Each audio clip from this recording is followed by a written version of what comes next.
वक्रतुंड महाकाय सूर्यकोटि समप्रभा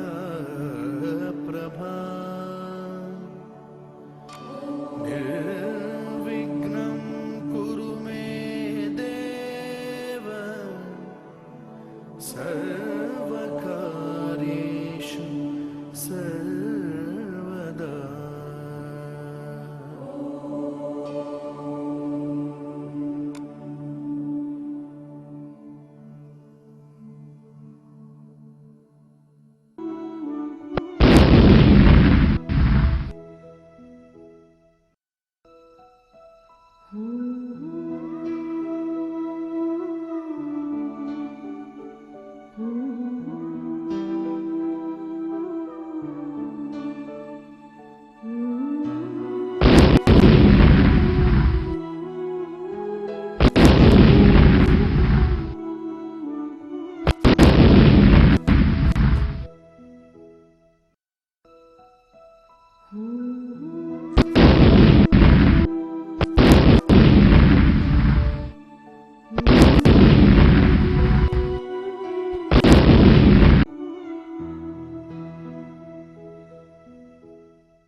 आज हम करने जा रहे हैं विज्ञान का दूसरा चैप्टर, जिसका नाम है अम्ल, क्षारक और लवण।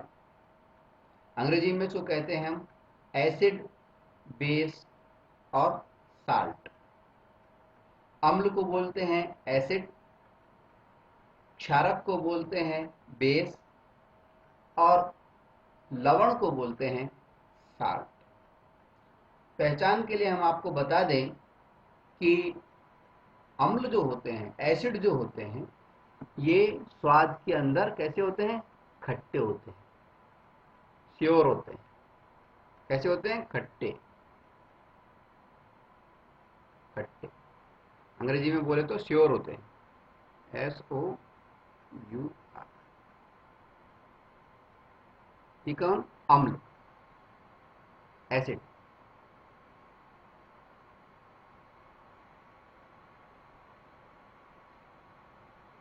एसिड कैसे होते हैं? स्वाद में खट्टे होते हैं। यदि हम बात करें बेस की, यानी क्षारक की, तो क्षारक जो होते हैं, क्षारक यानी बेस, BASE, बेस, ये जो होते हैं स्वाद में होते हैं कड़वे। कड़वे अंग्रेजी में इसको हम कहते हैं बिटर। कैसे होते हैं? बिटर होते हैं, BITTER, बिटर। स्वाद में कड़वे होते हैं। और अब अगर हम बात करें साल्ट की, यानी लवणों की, तो लवण या जो साल्ट होते हैं स्वाद में खारे होते हैं। कैसे होते हैं? स्वाद में खारे। ठीक है, तो यानी हमें अम्ल, क्षार और लवण, इन तीनों की पहचान मालूम चल गई। अम्ल यानी एसिड जो होते हैं, ये स्वाद में कैसे होते हैं? खट्टे, श्योर होते हैं। क्षारक यानी बेसेस जो होते हैं, ये स्वाद में कैसे होते हैं? ये कड़वे होते हैं, यानी बीटर होते हैं। और लवण जो होते हैं, ये स्वाद में कैसे होते हैं? ये खारे होते हैं। ठीक है, अम्ल, क्षारक और लवण, एसिड, बेसेस एंड साल्ट, इन तीनों की पहचान के बाद में अब हम चर्चा करेंगे अम्ल और क्षारक के सूचकों पर। सूचक को हम बोलते हैं इंडिकेटर। सूचक को क्या हम बोलते हैं? इंडिकेटर। अम्ल व क्षारक के सूचक यानी इंडिकेटर क्या है? इसका मतलब ये, सूचक का मतलब ये है कि वे पदार्थ जो कि किसी विलयन में, किसी सॉल्यूशन के अंदर, विलयन को बोलते हैं सॉल्यूशन, किसी विलयन के अंदर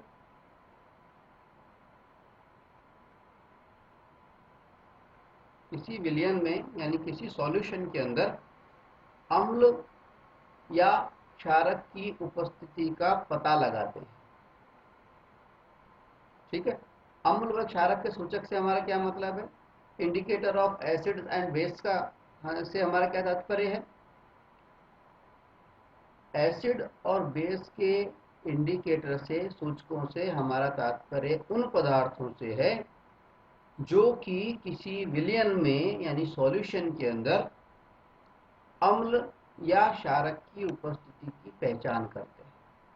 यानी वे पदार्थ जो कि ये बताते हैं कि उस विलयन के अंदर अम्ल मौजूद है या क्षारक मौजूद है, ये कहलाते हैं अम्ल या क्षारक के सूचक यानी इंडिकेटर्स। ठीक है। अब ये जो अम्ल व क्षारक के इंडिकेटर्स हैं, ये 3 प्रकार के।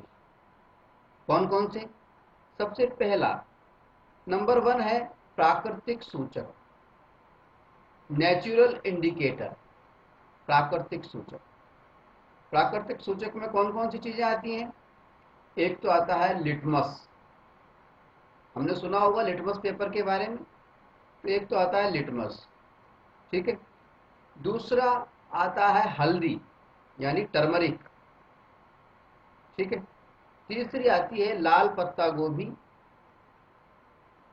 फिर आती है हाइड्रेंजिया व पेटूनिया व जेरानियम जैसे जो फूल हैं उनकी पंखुड़ियां। ये हैं प्राकृतिक सूचक। प्राकृतिक सूचक कौन कौन से हो गए? एक तो लिटमस हो गया, एक हल्दी हो गई यानी टर्मरिक, एक लाल पत्ता गोभी हो गए, एक हाइड्रेंजिया हो गया, एक पेटूनिया, और एक हो गया जेरानियम जैसे फूलों की पंखुड़ियां। ये प्राकृतिक सूचक इसलिए कहते हैं इनको क्योंकि ये प्रकृति में पाए जाते हैं, और दूसरी बात, हमें अम्ल व क्षारक की उपस्थिति के बारे में सूचना देते हैं। ठीक है। दूसरी चीज, दूसरा सूचक कौन से हैं? वो है संश्लेषित, संश्लेषित या सिंथेटिक, जो हमने बनाए हैं, कृत्रिम हैं। संश्लेषित या सिंथेटिक सूचक इंडिकेटर कौन कौन से हैं? इसके अंदर हम मान सकते हैं, एक तो है मेथिल ऑरेंज, और दूसरा है फिनाल्फेथिन। फिनाल्फेथिन जो है और मेथिल ऑरेंज जो है, ये हैं संश्लेषित या सिंथेटिक सूचक। ठीक है। तीसरी प्रकार के जो सूचक हैं उनको हम कहते हैं गंधीय सूचक। गंधीय सूचक कौन से होते हैं?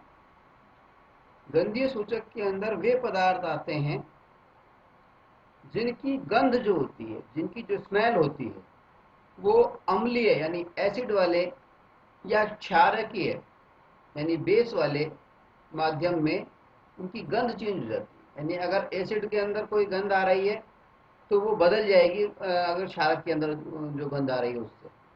तो गंधीय सूचक से हमारा तात्पर्य उन पदार्थों से है जिनकी गंध अम्लीय या क्षारकीय माध्यम में बदल जाती है, उनको हम कहते हैं गंधीय सूचक, या अंग्रेजी में हम उसको कहते हैं ऑल्फैक्टरी इंडिकेटर। गंधीय सूचक या अंग्रेजी में उसको हम कहते हैं ऑल्फैक्टरी, OLFACTORY, ऑल्फैक्टरी इंडिकेटर। ठीक है। तो 3 प्रकार के सूचक हो गए अम्ल व क्षारकों की सूचना देने के लिए। एक प्रकार का सूचक तो हो गया प्राकृतिक सूचक, ये प्रकृति में पाए जाते हैं, जैसे लिटमस पेपर वगैरह हुआ, हल्दी हुआ, लाल पत्ता गोभी, हाइड्रेंजिया, पेटूनिया, वेजिरेनियम जैसे जो फूलों की पंखुड़ियां हैं वो। दूसरी जो चीज़ है वो है संश्लेषित या सिंथेटिक सूचक, जैसे मेथिल ऑरेंज, फिनाफ्थलीन, ये संश्लेषित सिंथेटिक कहलाते हैं, संश्लेषित या सिंथेटिक कहलाते हैं। ठीक। तीसरे प्रकार के होते हैं गंधीय सूचक, ये वे पदार्थ होते हैं जिनकी गंध जो होती है वो अम्लीय व क्षारीय माध्यम में चेंज हो जाती है, परिवर्तित हो जाती है, बदल जाती है। जैसे कि लौंग का जो तेल है वो इसी प्रकार का है। ठीक है। तो प्राकृतिक अम्ल व क्षारक के सूचक कितने प्रकार के हो गए? 3 प्रकार के हो गए, प्राकृतिक, संश्लेषित या सिंथेटिक, और गंधीय या ऑल्फैक्ट। ठीक है। ये जो सूचक हैं ये किसी भी विलयन के अंदर अम्ल व क्षारकों की सूचना देते हैं, इंडिकेट करते हैं उनको। ठीक है।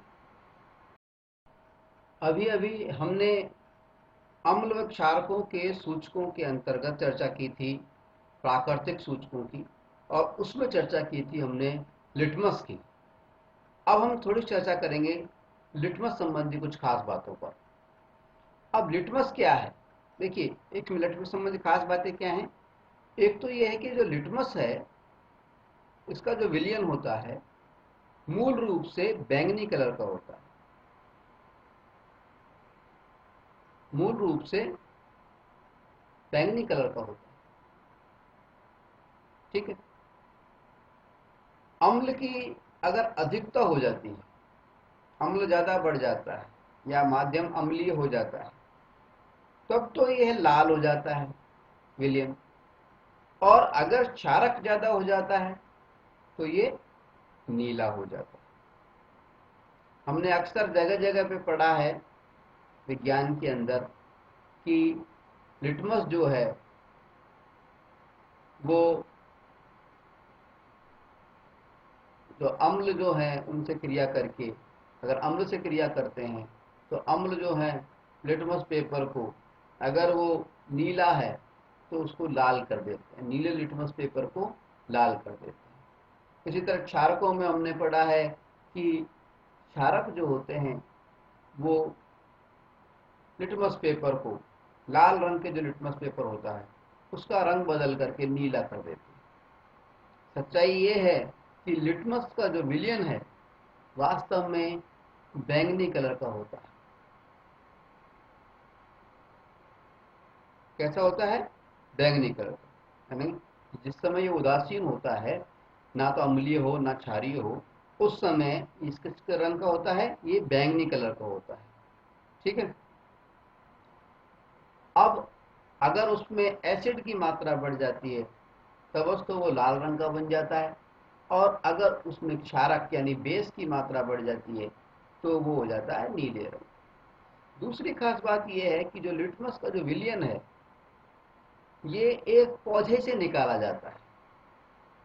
पौधा कौन सा? पौधे का नाम है लिचेन। लिटमस का जो विलयन है वो लिचेन नाम का एक पौधा है, उससे निकाला जाता है। हमारे पास में सवाल आ सकता है कि लिटमस पेपर, जो लिटमस का जो विलयन है ये किस पौधे से निकाला जाता है, तो हमें इसमें जवाब में देना पड़ेगा कि लिचेन नाम के पौधे से ये निकाला जाता है। अब दूसरा सवाल इसमें ये उठ रहा है कि जो लिचेन नाम का ये पौधा है जो कि लिटमस के विलयन का स्रोत है, ये लिचेन नाम का जो पौधा है ये किस समूह का है? ये है थैलाफाइटा। किस समूह का है? थैलाफाइटा। यानी हम ये कह सकते हैं कि लिटमस का जो विलयन है ये थैलाफाइटा समूह के लिचेन पौधे से प्राप्त किया जाता है, निकाला जाता है। और लिटमस का जो मूल रंग होता है वो बैंगनी होता है, वायलेट होता है। और अगर अम्ल की यानी एसिड की मात्रा बढ़ जाती है, अम्लीय माध्यम होता है, तब बस तो वो लाल रंग का हो जाता है, और अगर क्षारक की मात्रा बढ़ जाती है, बेस की मात्रा बढ़ जाती है, तो वह नीले रंग का हो जाता है। ठीक है। लिटमस के बारे में जानकारी प्राप्त करने के बाद में अब हम बात करेंगे कुछ महत्वपूर्ण अम्लों के रासायनिक सूत्रों पर, केमिकल फॉर्मूलाज जो हैं उन पर। कुछ ऐसे खास अम्ल हैं जिनका प्रयोग हमें बार बार में करना होगा, तो उससे हम ये चाहते हैं कि हम प्रारंभ में ही इन अम्लों के रासायनिक सूत्रों के बारे में जान लें। सबसे पहला जो अम्ल है जो अक्सर हमारे काम आएगा वो है हाइड्रोक्लोरिक अम्ल। हाइड्रोक्लोरिक अम्ल का जो सूत्र होता है, जो फार्मूला होता है, वो होता है HCl। हाइड्रोक्लोरिक अम्ल को कैसे लिखते हैं? HCl, H बड़ा और Cl नॉर्मल। HCl को बोलते हैं हाइड्रोक्लोरिक अम्ल। ठीक है।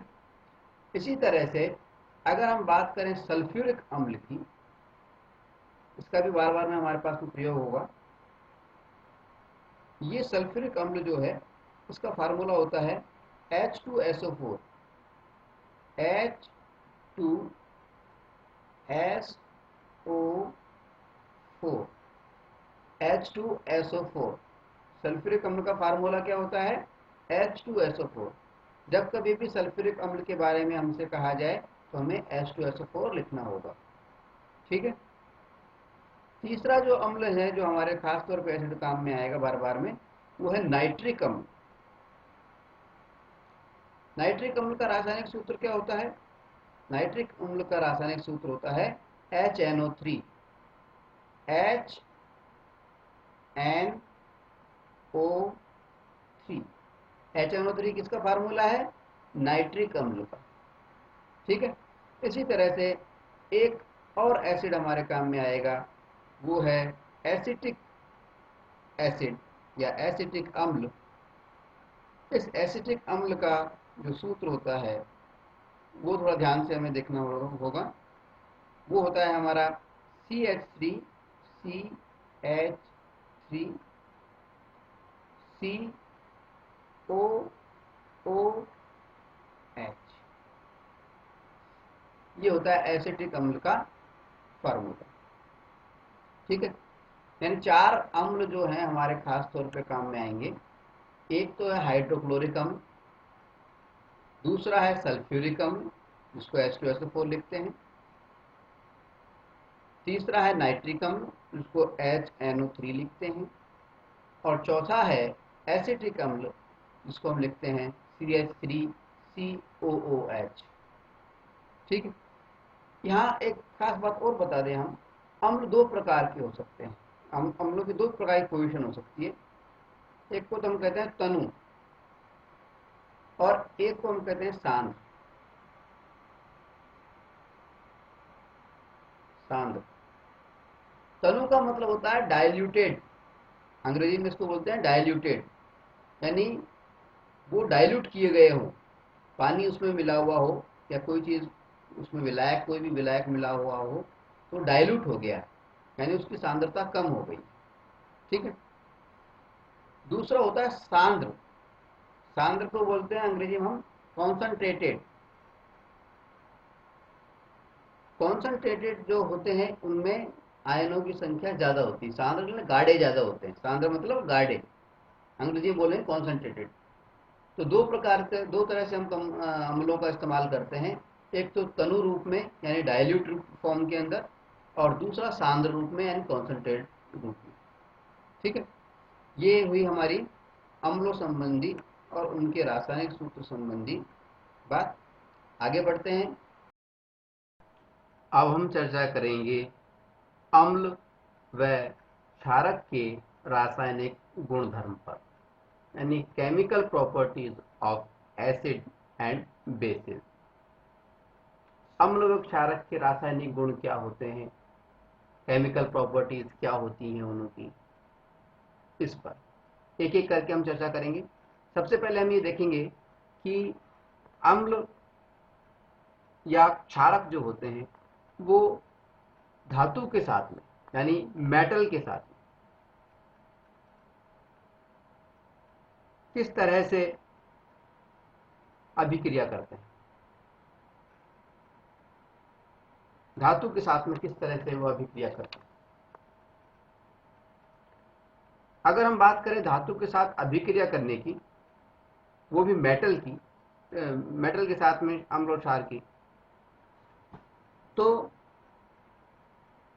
हम सबसे पहले आपको एक बार बता दें कि सभी धातुएं जो होती हैं वो अम्ल के साथ में अभिक्रिया नहीं करती। क्या बात बताई हमने कि सभी धातुएं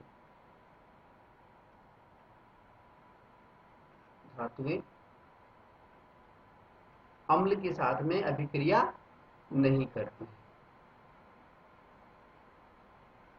अम्ल के साथ अभिक्रिया नहीं करती।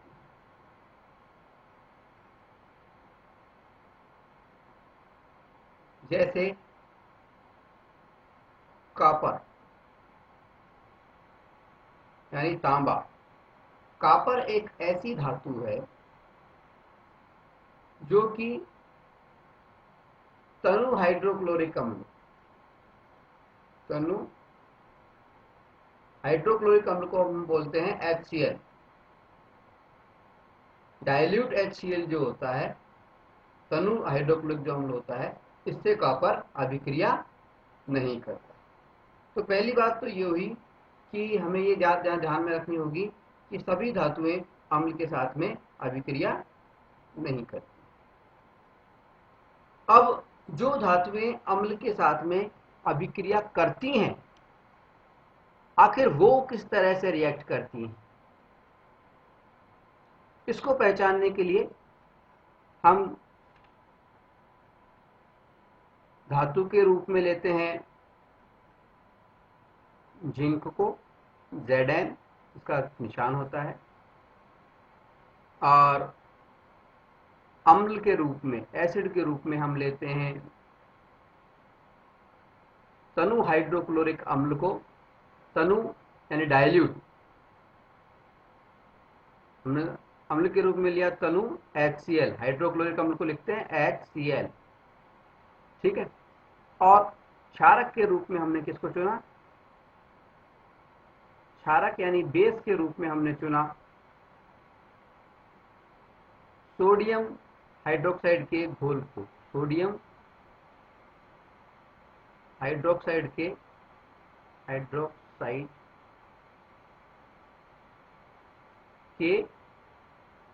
घोल को।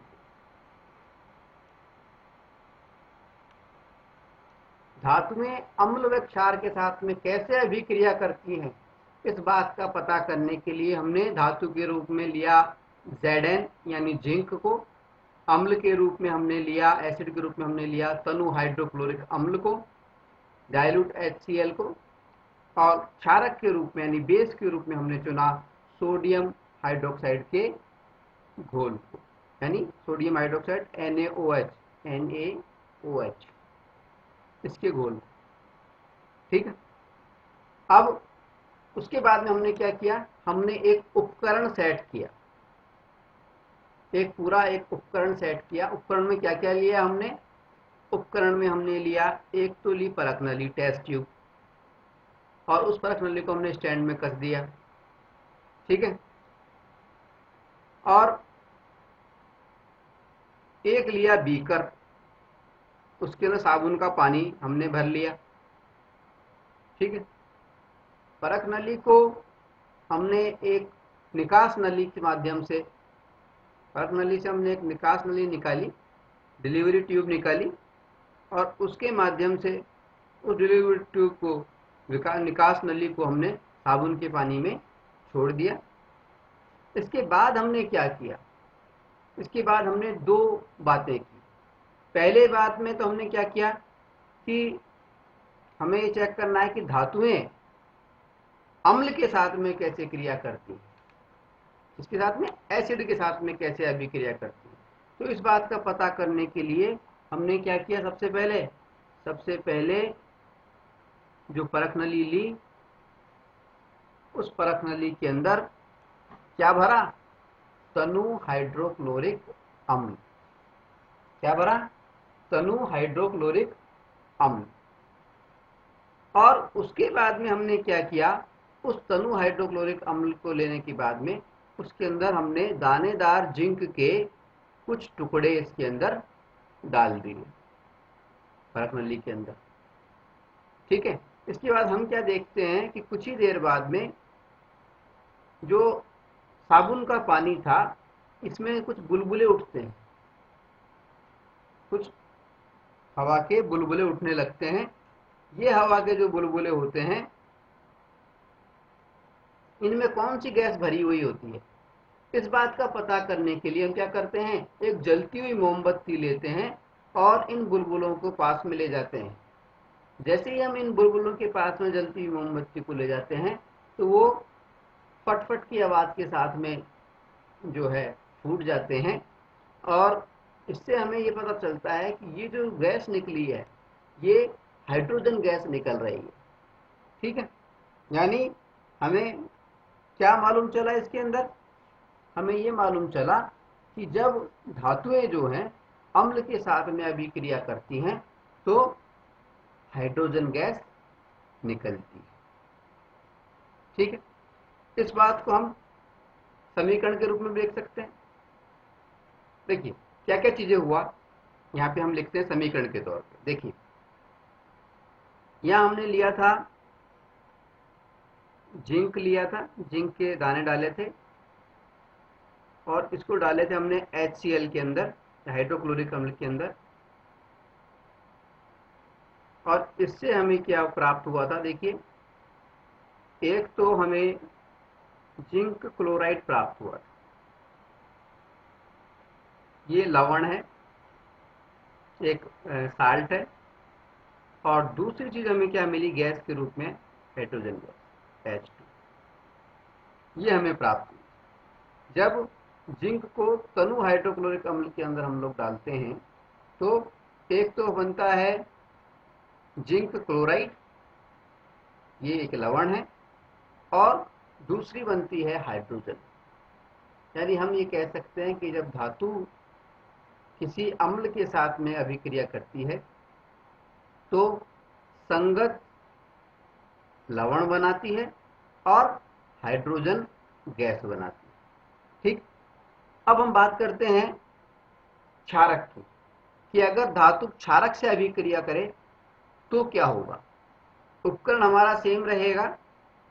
अब इसके अंदर हमें क्या करना है, जब पहले जो हमने इस परख नली में लिया था तनु हाइड्रोक्लोरिक अम्ल, इस बार हम इसके अंदर लेंगे सोडियम हाइड्रोक्साइड का घोल।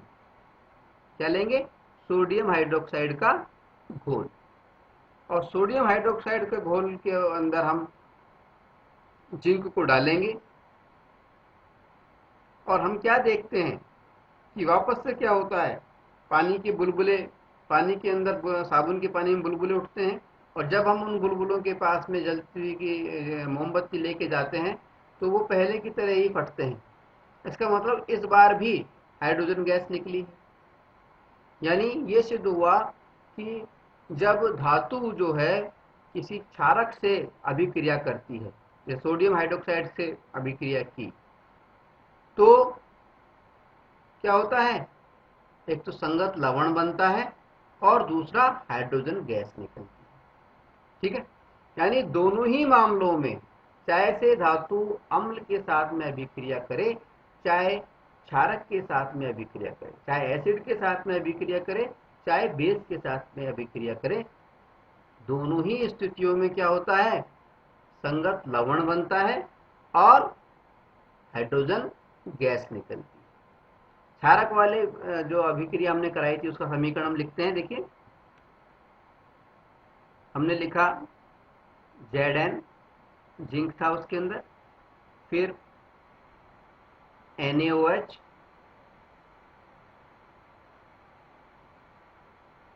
और ऐसा करने से हमें क्या प्राप्त हुआ था, सोडियम जिंकेट Na2ZnO, ये है सोडियम जिंकेट और हाइड्रोजन H2, इसको हम लिखते हैं Na2Z Zn Na2ZnO, इसको हम बोलते हैं सोडियम जिंकेट। लवण है ये, सोडियम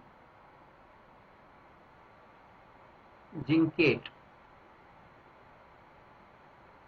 जिंकेट क्या क्या प्राप्त हुआ हमें? सोडियम जिंकेट तो लवण प्राप्त हो गया और हाइड्रोजन गैस प्राप्त हो गई। यानी कुल मिलाकर के हम ये कह सकते हैं कि जब भी कोई धातु अम्ल के साथ में या क्षारक के साथ में अभिक्रिया करती है तो संगत लवण बनाती है और हाइड्रोजन गैस देती है। ठीक है, यहाँ हम आपको ये बता दें कि कुछ अम्ल कुछ धातुओं के साथ में अभिक्रिया करके संगत लवण तो बनाते हैं लेकिन हाइड्रोजन नहीं देते। उदाहरण के लिए नाइट्रिक अम्ल HNO3, नाइट्रिक अम्ल, इसको हम बोलते हैं नाइट्रिक अम्ल। नाइट्रिक अम्ल, ये नाइट्रिक अम्ल होता है जब धातु के साथ में अभिक्रिया करता है तो हाइड्रोजन गैस वैसे तो देना चाहिए लेकिन नहीं देता है, हाइड्रोजन गैस उत्सर्जित नहीं करता। इसके कुछ अपवाद जरूर हैं, सभी धातुओं के साथ में ऐसा नहीं है। अपवाद के रूप में दो धातुएं जरूर इसको मान लेते हैं हम। अपवाद क्या है? अपवाद में हम लिख देते हैं, एक तो मैग्नीशियम धातु है Mg, इसको हम बोलते हैं मैग्नीशियम,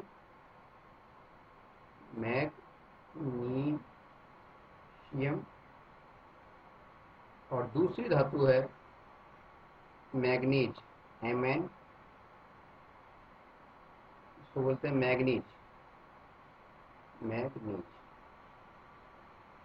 ये जो दो धातु हैं मैग्नीज और मैग्नीशियम, इनके साथ में नाइट्रिक अम्ल जब अभिक्रिया करता है तब तो हाइड्रोजन देता है, लेकिन अधिकांश धातुओं के साथ में नाइट्रिक अम्ल जब अभिक्रिया करता है तो हाइड्रोजन उत्सर्जित नहीं करता है।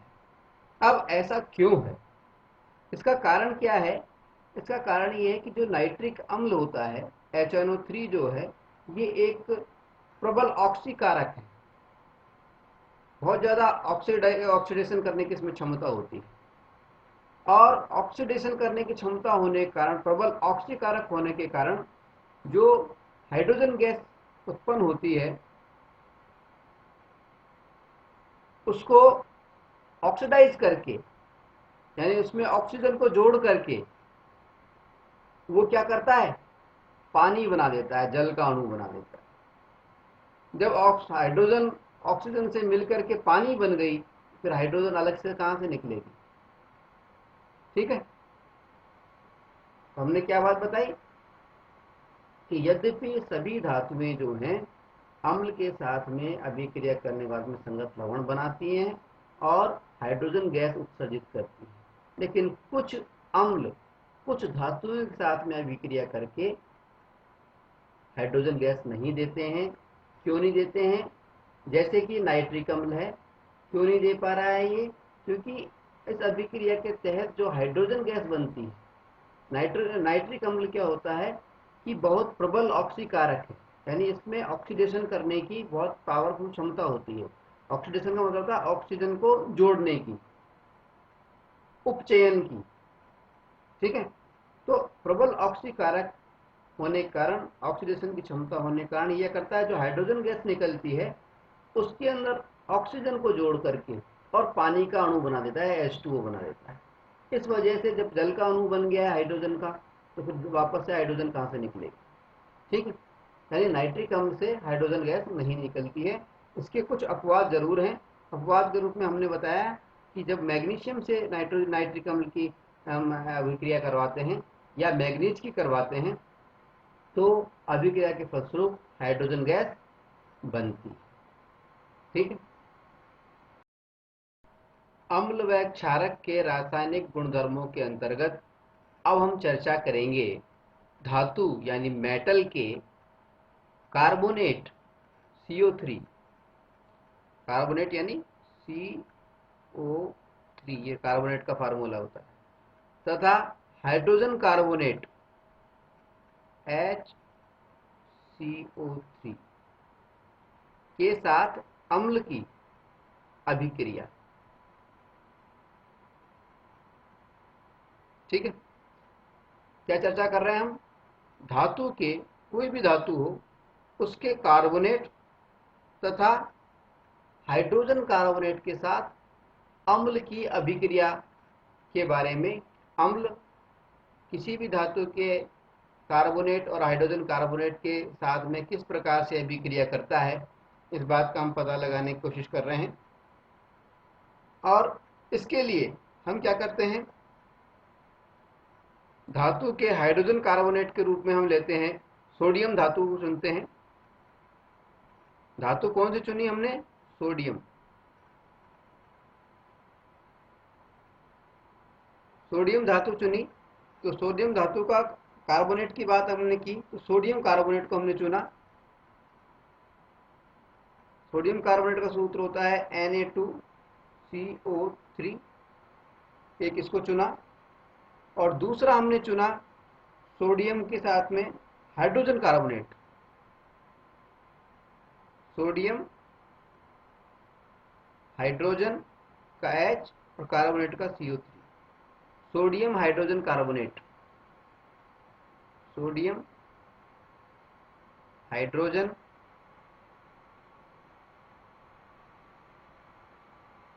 कार्बोनेट, तो धातु के रूप में हमने चुना सोडियम को, और इसके कार्बोनेट व हाइड्रोजन कार्बोनेट के साथ में अम्ल की अभिक्रिया हमें देखनी है। इसलिए हमने एक तो लिया सोडियम कार्बोनेट और दूसरा लिया सोडियम हाइड्रोजन कार्बोनेट। अम्ल के रूप में जो हम लेना चाह रहे हैं, अम्ल के रूप में हमने लिया तनु हाइड्रोक्लोरिक अम्ल, तनु यानी डाइल्यूटेड, हाइड्रोक्लोरिक अम्ल यानी HCl, तनु HCl हमने लिया। ठीक है, अब हमने एक उपकरण सेट किया, एक परख नली ली, उसमें से एक निकास नली गैस निकलने के लिए निकाली, और इस परख नली के अंदर हमने क्या डाला?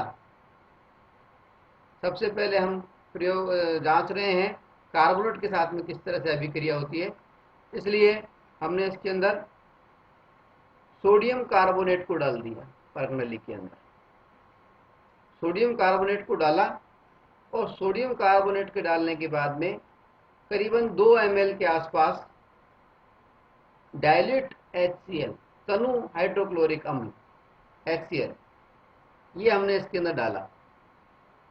डालने के बाद में हमने देखा कि निकास नली से जो गैस निकल रही है वो कौन सी निकल रही है।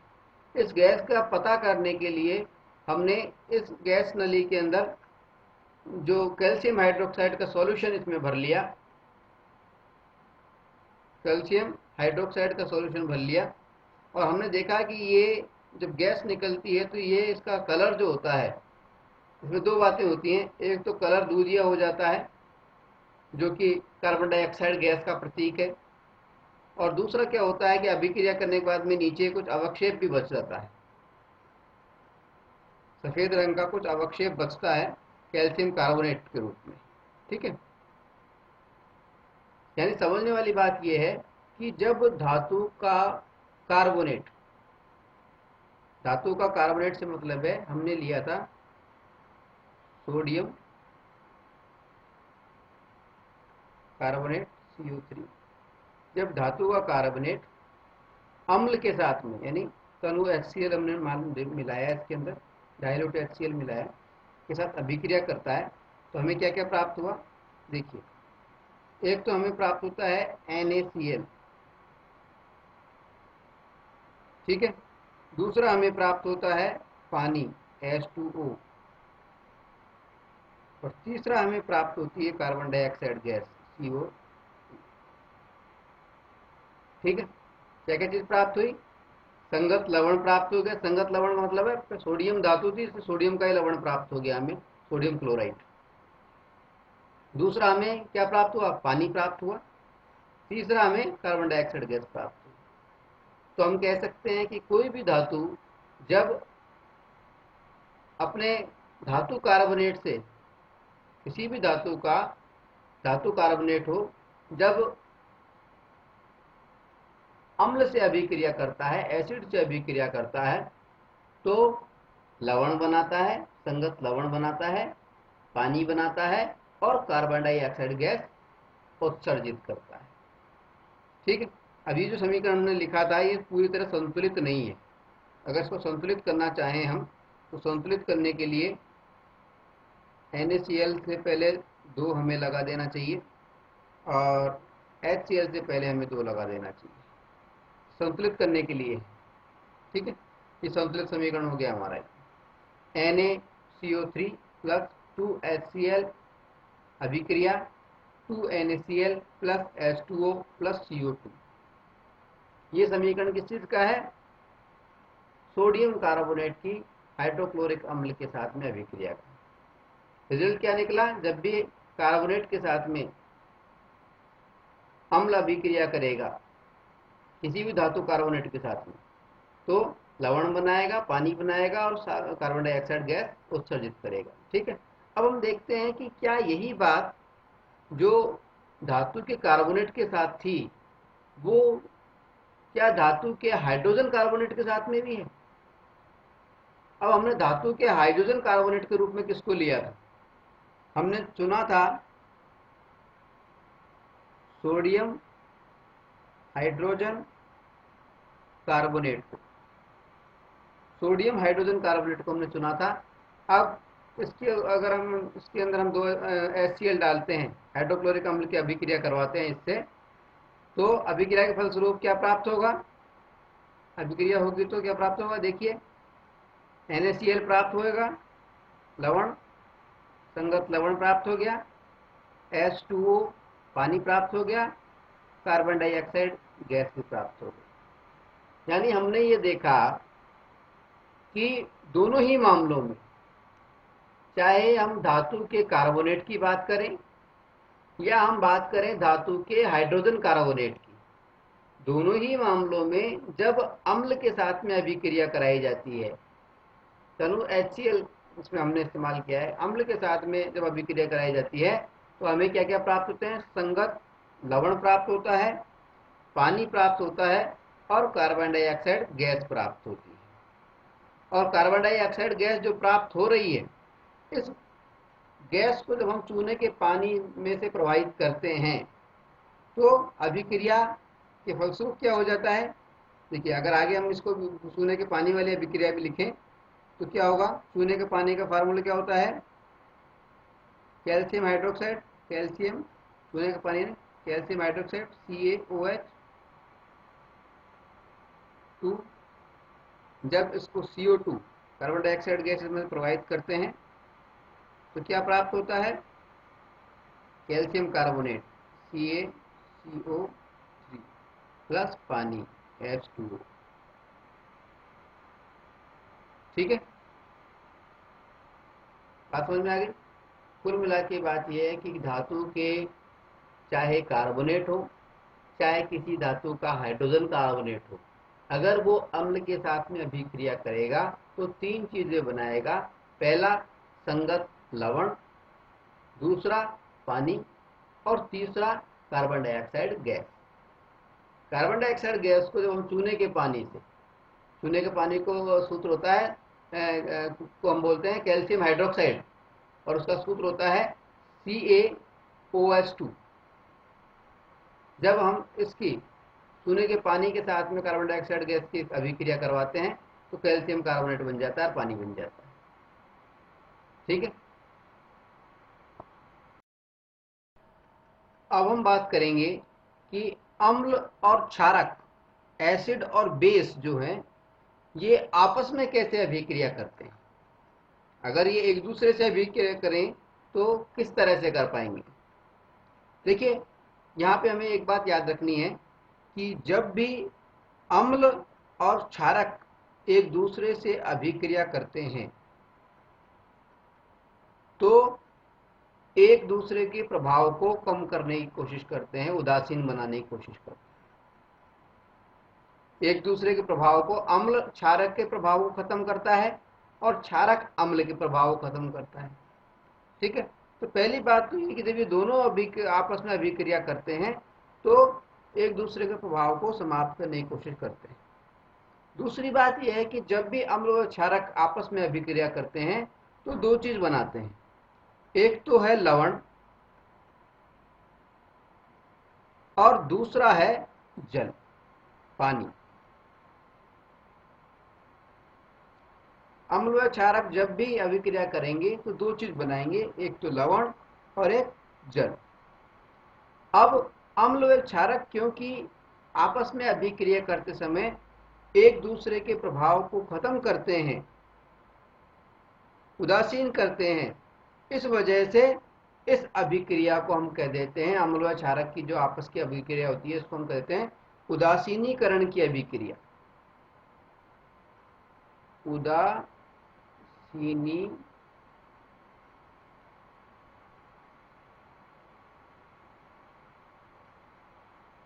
उदासीनीकरण अभिक्रिया।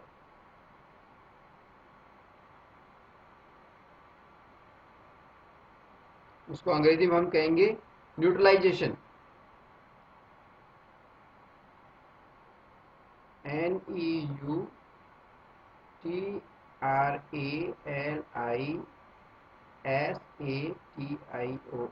न्यूट्रलाइजेशन रिएक्शन, उदासीनीकरण अभिक्रिया। क्यों कहते हैं उदासीनीकरण अभिक्रिया इसको? क्योंकि अम्ल और क्षारक जब आपस में अभिक्रिया करते हैं तो एक दूसरे के प्रभाव को खत्म करते हैं। ठीक है, इसका समीकरण लेते हैं अम्ल व क्षारक की आपस की अभिक्रिया का। तो सबसे पहले हम एक क्षारक को लेते हैं या पहले अम्ल को ले लेते हैं। जैसे मान लीजिए HCl है, क्षारक लिया मान लीजिए हमने पहले सोडियम हाइड्रोक्साइड, सोडियम NaOH को हमने ले लिया, जलीय विलयन लिया। अब इसके अंदर हमने HCl मिलाया, क्या क्या मिला, इधर वाला Na और इधर का माइनस वाला Cl, तो ये NaCl बन गया, लवण बन गया, प्लस ये H मिलकर के H2 और ये O मिलकर के इधर पानी, लवण और पानी बन गया। ठीक है, NaCl ये जलीय विलयन है, इसको AQ लिखेंगे, AQS। पानी लिक्विड फॉर्म में है, लिक्विड फॉर्म दिखा दी इसकी। HCl जलीय विलयन था इसलिए इसको भी AQ लिखेंगे, और NaOH ये भी जलीय विलयन था, इसको भी AQ लिख देंगे। समीकरण हो गया अम्ल क्षार की अभिक्रिया। ठीक है, जब भी कोई हमसे पूछे कि अम्ल व क्षार दोनों अभिक्रिया करते हैं तो क्या होता है, तो हमें सिर्फ लिखना है संगत लवण बनता है और जल बनता है। ठीक है, अब हम चर्चा करेंगे ऑक्साइड्स की अम्लों के साथ अभिक्रिया पर। ऑक्साइड्स दो प्रकार के हो सकते हैं, एक धात्विक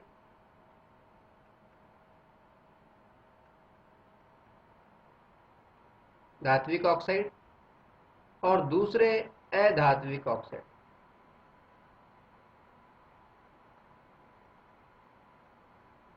धात्विक ऑक्साइडों को हम कह सकते हैं मेटेलिक और अधात्विक को हम कह सकते हैं नॉन मेटेलिक ऑक्साइड्स। सवाल उठता है कि ऑक्साइड्स यानी धात्विक ऑक्साइड अम्ल के साथ कैसे अभिक्रिया करते हैं और अधात्विक ऑक्साइड्स जो हैं वो अम्ल के साथ में कैसे अभिक्रिया करते हैं। आगे बढ़ने से पहले हम आपको ये बता दें कि जो धात्विक ऑक्साइड होते हैं, जो मेटेलिक ऑक्साइड्स होते हैं, वो उनकी जो नेचर होती है, उनकी जो प्रकृति होती है, वो क्षारकीय होती है। क्षारकीय होती है, यानी हम ये कह सकते हैं कि धात्विक ऑक्साइड जो होते हैं वो क्षारकीय होते हैं। क्षारकीय यानी बेसिक, उनकी नेचर क्या होती है, बेसिक होती है, क्षारकीय होती है। ठीक है। और इसी तरह से अगर हम अधात्विक ऑक्साइड्स की बात करें, तो अधात्विक ऑक्साइड्स की जो नेचर होती है वो अम्लीय होती है, यानी ये अम्ल की तरह व्यवहार करते हैं। अधात्विक जो ऑक्साइड्स हैं वो अम्ल की तरह व्यवहार करते हैं, और धात्विक ऑक्साइड्स जो होते हैं वो क्षारकों की तरह व्यवहार करते हैं। ठीक है। अब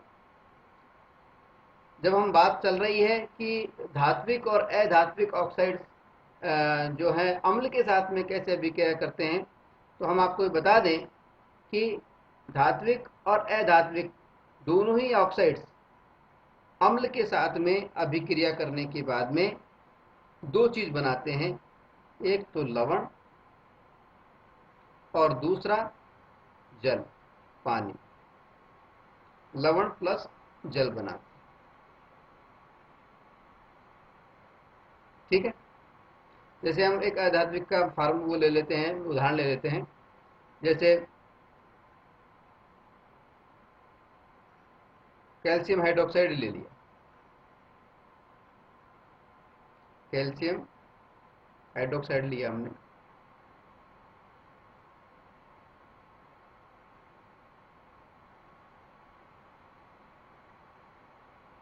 और इसके हमने CO2 से अभिक्रिया करा दी, तो कैल्शियम कार्बोनेट बनेगा। कैल्शियम कार्बोनेट प्लस H2O, पानी बन गया। ये लवण बन गया और ये पानी बन गया। ठीक है। इस तरह से यानी कुल मिलाकर के जब भी धात्विक ऑक्साइड्स या अधात्विक ऑक्साइड्स, मेटेलिक या नॉन मेटेलिक ऑक्साइड्स अम्ल के साथ में अभिक्रिया करते हैं तो लवण बनता है और जल बनता है। यहाँ पे एक बार फिर दोहरा दें कि जो धात्विक ऑक्साइड्स होते हैं, जो मेटेलिक ऑक्साइड्स होते हैं, उनकी प्रकृति क्षारकीय होती है, यानी बेसिक होती है। वो क्षार की तरह, बेसिस की तरह व्यवहार करते हैं। अधात्विक ऑक्साइड्स जो होते हैं उनकी प्रकृति अम्लीय होती है, वे अम्लों की तरह व्यवहार करते हैं। क्योंकि धात्विक ऑक्साइड्स की प्रकृति क्षारकीय होती है और अधात्विक की अम्लीय होती है, इसलिए इन दोनों के बीच में जब भी कोई अभिक्रिया होती है तो क्या होगा, लवण और पानी ही बनेगा। अम्ल और क्षार की अभिक्रिया से क्या बनता है, अगर अम्ल और क्षार आपस में अभिक्रिया करते हैं, अभी थोड़ी देर पहले हमने बताया था, तो क्या बनता है, लवण और पानी बनता है। और ये भी अम्ल और क्षार की तरह व्यवहार कर रहे हैं, इसलिए इनसे भी लवण और पानी बनेगा। ठीक है। इसलिए हम ये कह सकते हैं कि अम्ल जो धात्विक ऑक्साइड्स जो होते हैं ये क्षारकीय होते हैं, और अधात्विक जो होते हैं वो अम्लीय प्रकृति के होते हैं। ठीक है।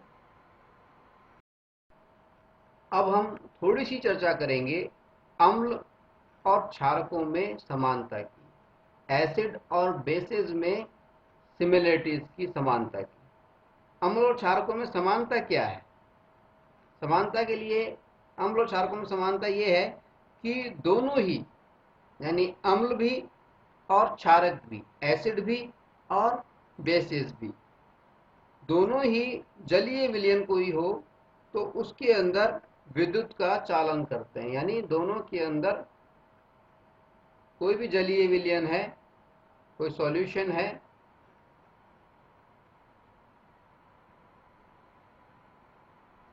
कोई भी पानी का कोई सॉल्यूशन है, उसके अंदर विद्युत का चालन करते हैं, इलेक्ट्रिसिटी का चालन करते हैं। ठीक है। और क्यों करते हैं, क्योंकि जो अम्ल होते हैं, अम्ल जो होते हैं ये करते हैं, क्योंकि अम्ल जो होते हैं ये जलीय विलयन के अंदर हाइड्रोजन आयन उत्पन्न करते हैं। कौन से आयन उत्पन्न करते हैं अम्ल? Hydrogen ion H+। और क्षारक जो हैं,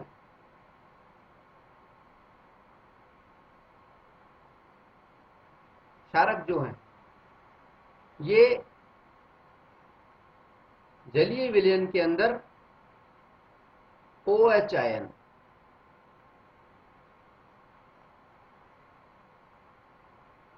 ये हाइड्रोजन आयन, ये हाइड्रोक्साइड आयन उत्पन्न करते हैं। ठीक है।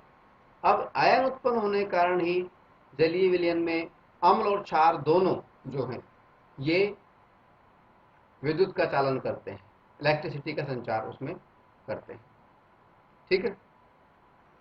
अच्छा, यहाँ पे हम एक बात और बता दें छोटी सी, वो ये कि जो हाइड्रोजन का जो आयन है, ये जो अम्ल जो हाइड्रोजन आयन इसमें उत्पन्न करते हैं, हाइड्रोजन का जो अणु है जो अकेला नहीं रह पाता है ये, और ये क्या है, पानी के साथ में आमतौर पे सक्रिया अभिक्रिया करके और H3O बना देता है। तो जो जो हाइड्रोजन आयन है उसको H+ से या H3O से O+ से हम प्रदर्शित करते हैं। ठीक है। उसको बोलते हैं हाइड्रोनियम, इसको हाइड्रोनियम बोलते हैं। H3O से भी हम प्रदर्शित कर देते हैं। ठीक है।